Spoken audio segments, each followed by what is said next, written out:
But before we dive into the disturbing tales of the night, let me ask you, do you have the courage to stay until the end? Most viewers don't subscribe to the channel, perhaps out of oversight, or perhaps because after hearing these stories, they never slept the same way again. If you think you can handle it, click subscribe now. I always thought life was simple. Do your job, follow your routine, and things run their course. But after what I experienced in 2001, I'm not sure of anything anymore. My name is Liam, born and raised in East Newark, New Jersey. I worked as a security guard at the World Trade Center for almost 2 years, specifically in the South Tower, in the main lobby. The job was quiet. I always arrived early, chatted with the guys from the night shift, grabbed a coffee at the kiosk next door, and went about my day. Until, towards the end of that summer of 2001, things started to go off the rails. It all began with something silly. Delays.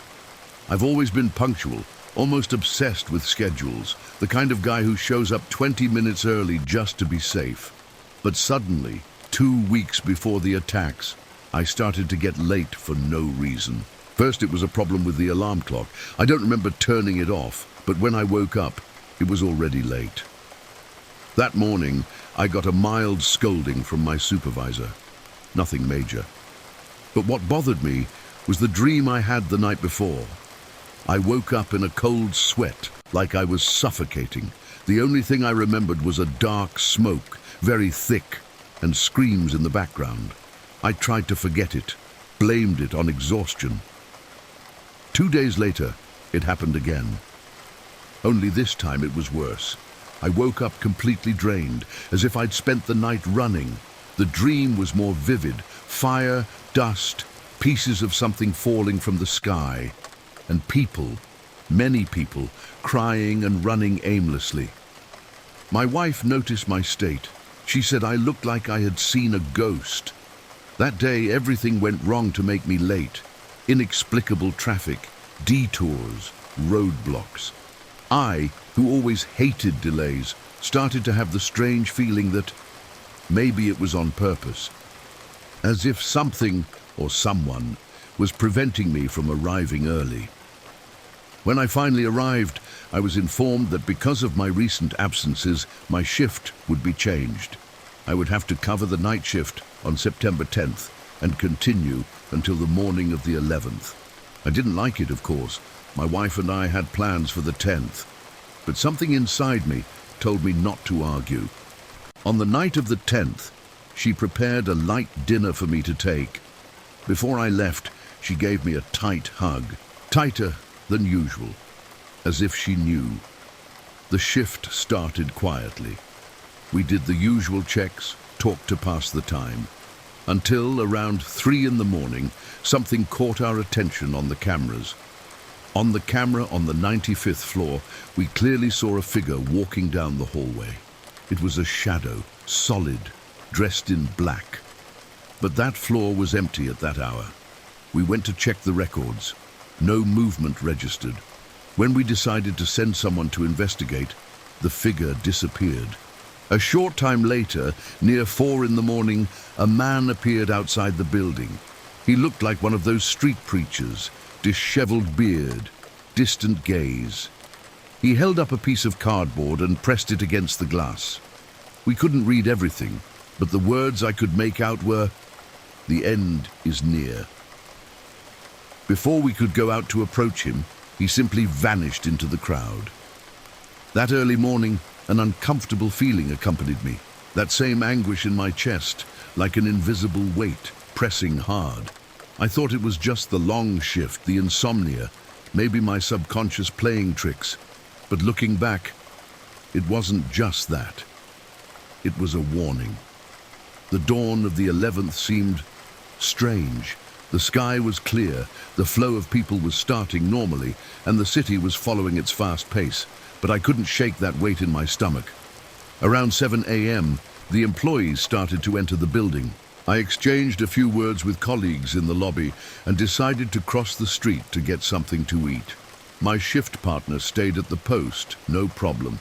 It was a convenience store that I visited often. I grabbed a coffee, was undecided about a snack. Common thing, but that anguish continued to paralyze me. The clerk took a little longer than usual. Problem with the cash register, card reader failing. Everything seemed to conspire to hold me there. When I finally paid, that's when it happened. The first sound didn't seem real. A bang so loud it made the store windows shake. My legs froze. I saw through the window papers, debris and dust starting to fall from the sky like black snow. I ran out into the street. From afar I saw fire, thick smoke coming from the upper part of the tower. On the ground, chaos, people screaming, glass pieces of metal, and something that made me stop. An arm, just an arm, lying a few feet from me. My instinct was to run back to the building. Many people were already trying to flee, but others were going in to help. When I arrived in the lobby, I saw blood, broken glass, and some injured people. It was at that moment that I noticed something strange. In the middle of that confusion, standing alone, was a little girl. She must have been about 6 years old, fair skin, dark hair tied in a braid. She was there, motionless, looking at me. In the midst of so much rush, she seemed out of place, as if she didn't belong to that scenario. I ran to her. "Hey, are you okay? Where are your parents?" She didn't answer. She just pointed, with her little finger, upwards, to the tower. I knelt down and tried to pull her by the hand. "Come with me, we need to get out of here." Nothing, no word. I looked around, asked for help from a firefighter who was arriving. I said I would take her to the security perimeter. When we left the building, I gave one last look back. The sky seemed heavier, darker, sirens everywhere. I put the girl behind a patrol car and told her to stay there, that I would be back. It was at that instant that I heard a dull sound, a sound that to this day echoes in my head when I close my eyes. The ground shook. The south tower was coming down. A sea of dust, debris, and silence, everything covered by a thick fog. I screamed, coughed, ran without knowing where. When the dust settled a little, I tried to go back to the place where I left the girl. She wasn't there. I searched, nothing, no sign, no scream, no cry for help. It was as if she had never existed. After that day, something stayed with me. I survived, without a serious scratch. Some cuts and bruises, but I got out alive. Many people around me were not so lucky. I went home like a ghost. My wife hugged me as if she would never let go. But at night when I closed my eyes, everything came back. The fire, the arm on the ground, and especially that little girl. Some weeks later I talked to other colleagues.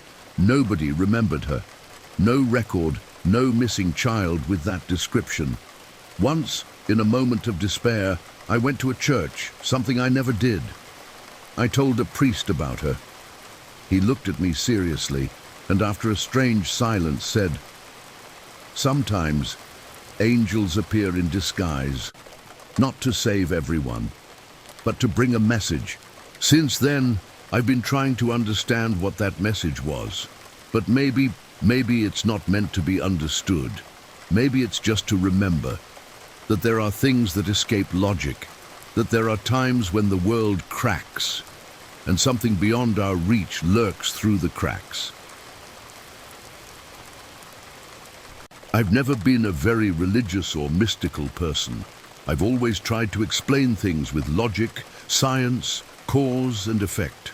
But some things just have no explanation. And as much as I try to rationalize, the images are still here. What happened to my family still weighs on my shoulders, even 2 decades later. My father was a commercial director for a multinational corporation. Dedicated, always traveling, always in that routine of meetings, flights, presentations. In September 2001, he was sent to New York for a series of meetings at the WTC. He didn't want to go. My mother then had that typical bad premonition. She tried to convince him to cancel, but of course, work is work.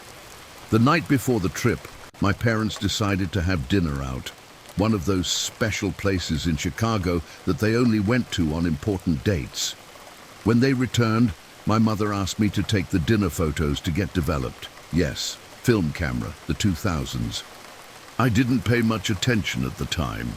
It was only when we picked up the photos 2 days later that something bothered me. In all of them, near my father, there was a shadow. A dark blur, kind of out of place, almost as if someone was standing next to him. In the photo where he smiles directly at the camera, his face seemed distorted, like the light wasn't hitting it right, as if it were burned at the edges. My mother became strange when she saw that. She stared at the image for too long. She didn't say anything that day. The last time we heard from my father was on Sunday, September 9th. He left a message on our answering machine saying that he loved us, that he was charmed by New York, that he would be home soon. On the 11th, everything happened. I was at school when they called me to the principal's office. My mother was already on the phone in a panic. We turned on the TV when we got home. You know what we saw? My father was in a meeting in the North Tower at that exact moment. He never came back. But this story isn't just about the public tragedy that everyone already knows. It's about what happened afterward. My mother entered a grief that went beyond what I imagined was possible. First, she stopped leaving the room. Then she stopped eating properly. And then the strange things started. She said she felt my father in the room. At first, I thought it was in her head, an effect of the shock. But then she started describing exactly how he appeared. It wasn't the usual my father. She said he came from the corner of the room, kind of dark, and sat on the edge of the bed, that he held her hand, but that his expression was angry. She said that he blamed the company, that he kept repeating it. They knew, they knew. That's when I noticed something even stranger. Her right hand began to wither. I'm not speaking metaphorically, literally. The skin on her hand began to thin, to become grayish, with a texture sick, like dead skin. The fingers were bending, as if the flesh were shrinking. We took her to doctors, several. No one could explain it. No diagnosed condition, no autoimmune disease, nothing visible in the tests. She said that every night he came, held that hand, and said that he would take her with him soon. Each time that happened, she seemed weaker. I tried everything, therapy, medication, even priests and spiritual rituals. Nothing worked. It was as if something was sucking her from the inside, as if on the other side, my father was trapped in a place of fury and couldn't move on. 2 decades have passed. My mother is still alive, but that hand never returned to normal. It's as if half of her is already on the other side, grasped by something that refuses to let go. Sometimes I think about that dinner photo and the shadows next to my father's face. Did he already know? Was that shadow already there waiting? I'll never have an answer. But one thing is certain. Some losses don't stop at the funeral. They continue, clinging to you, and the more you try to run, the more they follow you. I've always been practical. I like schedules, lists, control. But at the end of 2001, something happened that completely messed up my worldview. And to this day, I sometimes wake up exactly at 8:45 a.m. with the sound of that day echoing in my head. Back then, I worked as an event producer in New York. I wasn't a big name, but I had landed some important contracts. I lived in Queens, enjoyed my routine. Everything seemed normal, until a sequence of small details started to bother me. First it was the dreams. Nothing clear, just flashes, fire, smoke, people running, a dark sky. I always woke up at 3:45 a.m., unable to remember everything, just that anguish in my chest, a tightness. I told my mother, who lived in another state. She suggested a simple thing: leave a glass of water on the nightstand to ward off bad dreams. Old superstition. I laughed, but thought, why not? On the Friday before the attack, I did exactly that. Again, I woke up at that cursed hour. I went to drink the water, and in the bathroom, flashes of the dream returned. Something falling from the sky, fire, people covered in blood. I thought it was just anxiety. I had an important meeting scheduled for Monday on the 96th floor of the North Tower with one of the big clients of Windows on the world. I spent the weekend trying to focus on that. It was on Sunday that another strange detail appeared. My wristwatch, one that I always wore, an expensive watch, stopped. I looked at the display, 8:45 a.m. I thought it was just the battery. I grabbed another watch I had at home. On Monday, I left early, ready not to miss the meeting. I was on the subway when something else happened. An elderly woman grabbed my arm out of nowhere, strongly, as if she didn't want to let me pass. I thought she needed help getting off at the station, but when I looked at her, I realized there was something strange. Her eyes seemed opaque, as if she was there, but not there. Before I could ask anything, she said something that chilled me. Things will rain from the sky, and gave me a smile. Empty. As soon as the doors opened, she disappeared into the crowd. I kept thinking about that. It hammered in my head. I arrived at the WTC around 8 in the morning. There was still some time before the meeting, so I crossed the street to get a coffee and review my papers. That's when an old friend showed up. We got lost in conversation, and when I looked, I realized I had forgotten my business card at the coffee shop. I ran back, and that's when everything happened. The clock in the lobby read 8:45. The impact was so strong that it felt like an earthquake. The lights flickered, the building trembled. I was in the elevator, stuck between two floors, with the strong smell of fuel entering through the cracks. People in panic, screams. No one knew what to do. Minutes later, someone managed to force the doors open and told us to go down the stairs. With each flight, the smoke got stronger. When I finally reached the ground floor and went out into the street, it seemed like a nightmare. Papers flying like a blizzard, people looking up, mouths open, bodies falling from the sky, a noise that cannot be described. The sound of the buildings groaning, the sound of bodies hitting the ground.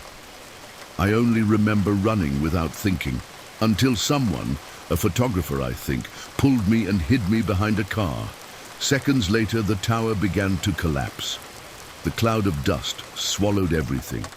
I arrived home hours later, covered in dust, still trembling. And when I took my watch out of my pocket, it had stopped. Again, marking 8:45 a.m. To this day, I don't know what that was. The dreams, the lady on the subway, the watch. Would it have been coincidence? Or something we don't understand, trying to warn me? All I know is that I should have died that day. If I hadn't forgotten that card, if I hadn't stopped to talk. But for some reason, it wasn't my time. And every time I look at the clock, it seems to remind me of that. In 2001, I worked as a receptionist on the 89th floor of the North Tower of the WTC. I had recently moved to New York, along with my 2-year-old daughter, Julie. My life wasn't easy. Single mother, expensive city, demanding routine. But I was proud of everything I was building. My morning always started the same. I would wake up at 6:30 a.m., get Julie ready, leave her with the babysitter, and take the subway to Manhattan. Nothing out of the ordinary. Until that Monday, September 10th, something started to feel strange. I was in the office after hours, alone, organizing some files. The floor was already practically empty. Suddenly, I felt a chill running through my body, but not that air conditioning chill. It was a shiver that came from within. The lights flickered 3 times, and out of the corner of my eye, I swear I saw a shadow passing quickly through the hallway. When I went to look, there was no one there. I tried to forget it. I blamed it on exhaustion, That night, around 11 p.m., Julie woke up screaming. She had a high fever, trembling, her eyes glazed over. I rushed her to the hospital. On the way, she started to say words that didn't seem to make sense. Fire, traffic, 845. I thought it was feverish delirium, but the repetition made me nervous. The doctors did all the tests, nothing specific. They suspected some kind of virus and told us to monitor it. We left the hospital at 5 a.m. She was still agitated, feverish. I knew I wouldn't be able to work that day. I called the office and spoke to the secretary, explaining the situation. She was understanding, told me to focus on taking care of my daughter. At 8:45 a.m., I was trying to bathe Julie to bring down her fever. It was at that moment that she stopped, looked directly at me, her eyes fixed, as if she was seeing something I couldn't, and said, "Mommy, airplane," out of nowhere. Seconds later, my cell phone rang. It was my friend Samantha, practically screaming, "Turn on the TV now!" I ran to the living room and turned it on, and there it was. The airplane, the smoke coming from the building. From my building, from the floor where I would have been sitting at that exact moment. The floor disappeared beneath my feet. I couldn't think straight. The images were so surreal that it felt like I had entered a nightmare. My colleagues, all in there. The people I had lunch with, laughed with, shared the elevator with every day, vanishing.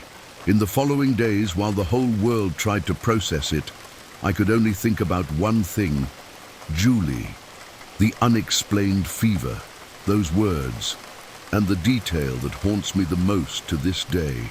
8:45. That was exactly the time the plane hit the tower. My daughter recovered days later, as if nothing had happened.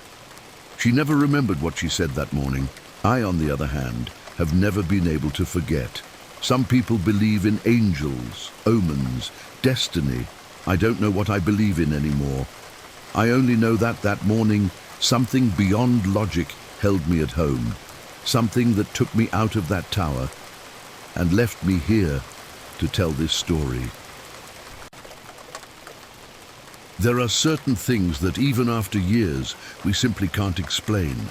My Uncle Peter was a man of logic, a skeptic, a respected banker, one of those who didn't believe in anything they couldn't see or touch. Perhaps that's what makes what happened to him, or rather after him, even more disturbing.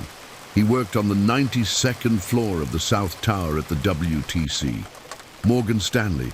He was methodical, always at the same time, same desk, same routine. On September 10th, 2001, he arrived exceptionally early, which was already strange in itself. His secretary told my mother, his sister, that morning he was locked in his office for hours, writing letters, one for each member of our family. When they asked him why, he just replied, "I have a bad feeling, a very bad feeling." That same night, he called my mother. The conversation, according to her, was different. He seemed nostalgic, mentioning childhood memories that he never brought up. He apologized for old misunderstandings. He thanked her for everything. And he ended with something that echoes in my mother's head to this day. "Take care of everyone for me." The next day, you know what happened. He was in a meeting when the second plane hit the South Tower, exactly on his floor. My uncle's body was never found. But this is where the story really begins. In the months after the tragedy, my Aunt Helen, his wife, began to notice small, strange details around the house. Nothing glaring at first, just small things. Uncle's favorite armchair, that white couch where he read every day, began to rock slightly at night, with no one nearby. She said she heard footsteps in the hallway, at the exact time he used to wake up to make coffee. But the first big scare came on Easter 2002. We gathered the family for dinner, as we always did. We took several pictures. When we had them developed, in one of the photos, there he was, sitting in the armchair. The same suit, the same smile, a little blurry, but unmistakable. He was there. That armchair, by the way, wasn't even in the house anymore. My aunt had donated it months before. After that Easter photo, the whole family was shaken. I mean, how could you explain that? The armchair had already been donated, but there he was, in the image, sitting exactly as he used to. The same suit, the same calm look. At first, we tried to rationalize. Reflection, error in the development, some kind of pareidolia. You try to find an explanation not to lose your mind. But my Aunt Helen, she knew. She said she felt his presence every day. Over the months, the episodes increased. She reported hearing him in the kitchen, dragging the coffee chair, opening the balcony door. Sometimes, she would wake up in the middle of the night with the clear sound of his footsteps upstairs. Always in the same routine that he followed in life. Only little by little, things were getting different. One night, she said she saw him in the hallway. But when she looked directly at his face, something was off. The smile was familiar, but the eyes, too dark, as if they were sunken, empty. She told me this with a strange look, as if she was afraid to believe what she was seeing. The climax happened years later on Thanksgiving 2024. We had that typical family dinner, table full, laughing, trying to move on. By tradition, we always left an empty chair in honor of Uncle Peter. My cousin, Sarah, decided to take a photo of everyone at the table, including the empty chair. When we looked at the photo, there he was, clear, much clearer than any other appearance, sitting in the empty chair with the same smile, but this time something in him was different. The face was recognizable, but there was something in his eyes, too deep, too dark, as if it wasn't him anymore. Everyone was silent, staring at that photo. My aunt kept the image without saying anything, but I saw it in her face. She knew. Since that day, the events have decreased, almost as if that photo had been a farewell or a warning. I, personally, don't know what to think anymore. Sometimes I look at the old photos and try to convince myself that it was just a coincidence. Reflections, tricks of light, our mind trying to fill voids. But then, I remember his expression in that last photo. The smile, almost forced. The eyes that seemed to hold something that no one in the family knew. And then I think, was it really my uncle? Or was something using his image to continue there? Some questions, I think, have no answer. But one thing I know, there are things that don't stay buried in the past. They continue, and sometimes they watch us.